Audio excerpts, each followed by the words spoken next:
Ladies and gentlemen, next we have a presentation titled Lessons from the Security Incidents, which will be presented by Dr. Prabaharan Poornachandran, Director, Innspark Solutions Private Limited.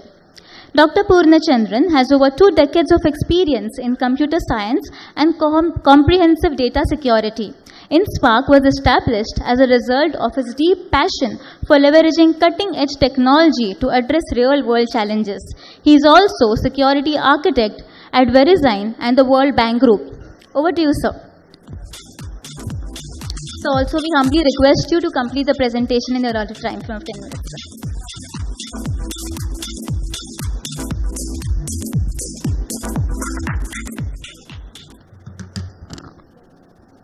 Presentation, please. So, good morning, everybody. I thank IBA for inviting me and giving the opportunity to speak with the elite crowd who are practitioners. So here I'm not going to talk anything, even though we are one of the sponsors, I'm not going to talk anything about our company, which I co-founded. I'm going to talk what might be interesting to the practitioners, which is security incidents. Since I happen to work for almost close to 3 decades in this industry, so I thought maybe we can exchange few points. So from the title, Lessons from the Security Incidents, one thing which I wanted to underline is, one, we need to know about, of course we know, but we need to think about 0 days, APTs, and going back to the basics. We'll discuss why. Again, why foolproof security in the enterprise is very complex, because the screen, it's not our products, it's the cybersecurity products everywhere. So which one you choose, as Shailendra Trivedi sir was saying, there are a lot of products, everybody buys a lot of products, but again, can you sleep in the night? No, you cannot. And even in my own career, I'm just looking, how is it different, the incidents which are now versus incidents 30 years ago. In 30 years ago, or 25, 30 years ago, we had very few actors. We had RBN, Russian Business Network, some Eastern Europe, and a few Chinese actors. But if you look at it now, fast forward, look at it now, we have a few thousand. Of course, what the security companies name, APT 21, 25, 30, whatever name, they are all minuscule compared to what is out there. So that is one. And two, why it has proliferated, why it has become very complex. In those days, you need to be an absolute programmer, absolute hacker, cult of the dead cow, and those type of original hackers who can write the entire operating system to be a hacker. But now what do you see? You see everything. You see everything. For whatever your exploit you want, it is available in the dark web. And whatever modification you need, it is available in the dark web. Whatever evasion you need, for example, you will have a EDR, XDR, you have a Palo Alto firewall, Cisco's, all the agents, you have Microsoft, Sentinel, you have pretty much everything. You have all those available in the dark web. You can, the criminals use it to test it, evade it, then use it for attacking an enterprise or attacking an organization. So you can see, from a hardcore programming background to anybody can buy, even a mediocre programmer or mediocre guy who wants to make millions of dollars can buy this and can test it in the cloud, so to speak, in the dark web, and then use that payload against any, and many of them are 0 days. They put, for example, the firewall, the agents, and the operating system, and the latest patches. You can test them and purchase them. So that is the seriousness of modern breaches. So it is not your fault, it's not my fault. The industry has evolved so much. And attackers are equally evolving, we said. And biggest cloud providers too. Today, Trivedi sir was mentioning about even Microsoft. What you see in the news is a minuscule. I'm not blaming Microsoft. Even other cloud providers too have their own stories. What you see is very, very less. It is much more sophisticated, much more It's not the once Microsoft Exchange attack or something. It is very, very common. Even their cloud environment, nobody's cloud environment is 100% safe. And of course, why this happens, real world, right? It's not that you can patch everything. There's a Java version, there's a .NET, there is this, there is that. You cannot migrate. In a production environment, you go tell that there's a bug, you go to the developer, you'll say, no, if I upgrade this .NET framework or Java or any of the thing, all my applications will break. So how do you tackle those, right? And usability speed. On one side, your customer will want, hey, I want to be able to just click the phone and to be able to transfer 5 crore. Whereas on the security side, you say, no, that's not possible. You need a 2FA, you need a MFA, you need this, you need that, you need a checks and balances. So how do you do the usability versus security, right? And more digitization. Today again in the talk they said, now everybody is IT company. Financial, it's an IT company. Fintech, or you take anything, manufacturing plus IT companies. So these things, made it very, very complex.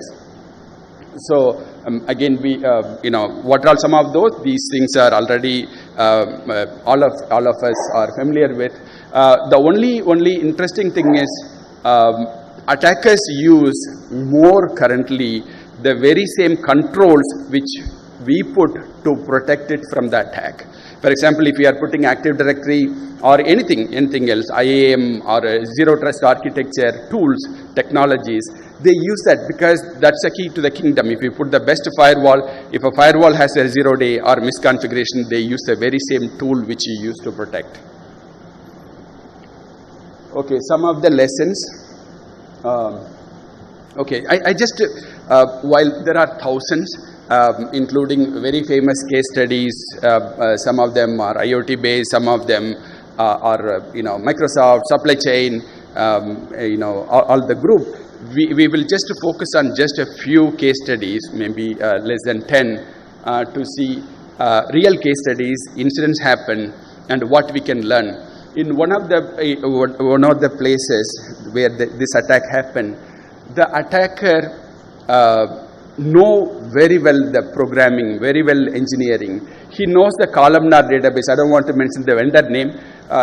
One of the very, very popular columnar database and the commercial RDBMS, the world famous commercial RDBMS. So when the attacker got in and he was trying to shift the data, trying to copy the data, the entire cluster became unstable.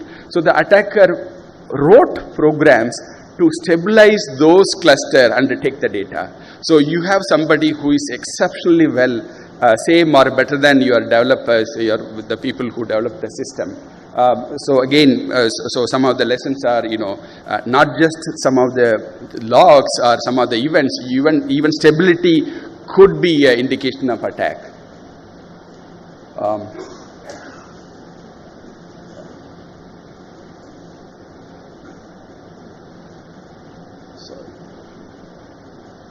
Okay, in the second one, second incident, state of the art, the Gartner Magic Quadrant leader type of firewall, the #1 firewall currently in the market.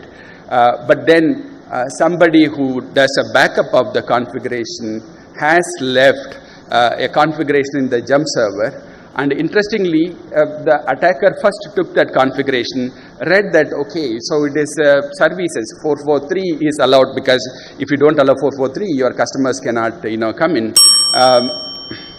So the attacker knows. So the attacker saw that, so I can use 443. So he tried all the other protocols through 443 and they got away with the data. So whether it is a port based, even then you need to look into the application which is running on the port. So it's not the same. Again, one more thing, the attacker who outsourced, today morning, Sailendra sir was saying about a drone coming 4,000 kilometers. Actually, drone did not come 4,000 kilometers. They brought it just next to the airport or the planes where the warplanes were headed, and then launched from there locally. In this case, attacker paid again one Indian company to create an advertisement website. and created for 1 year, ran the thing, and whitelisted across the globe, then used that as a command and control server and successfully compromised the system. So what we would, our firewalls would say okay to any of this ad-based thing, but attacker used a very same technique. Ghost attacker. Again, this is an organization implemented zero trust architecture based system. Instead of putting a plain Linux or Windows jump server, they used some of this latest technology. The attacker again took over that server because somebody kept the credential somewhere, and attacker compromised the radius and the TACAX plus and got this system as well. Again, I have 30 seconds. So the programmer attacker. Again, again we can discuss. I given my number. It is programmer. They know the environment. They know the environment. Again, we saw a supply chain. The vendor from whom you bought the server, they were compromised, and whatever system they installed, it was compromised. Again, one remote consultant, was compromised, and that's how. Again, APT, we could discuss more because, the time is up. I want to keep up. Then again, one large managed IT provider was compromised. Because of that, several dozens were compromised. So, again, what is the solution? Back to basics. We can discuss, I think maybe one-on-one or a question I'm open to. That's all. Thank you.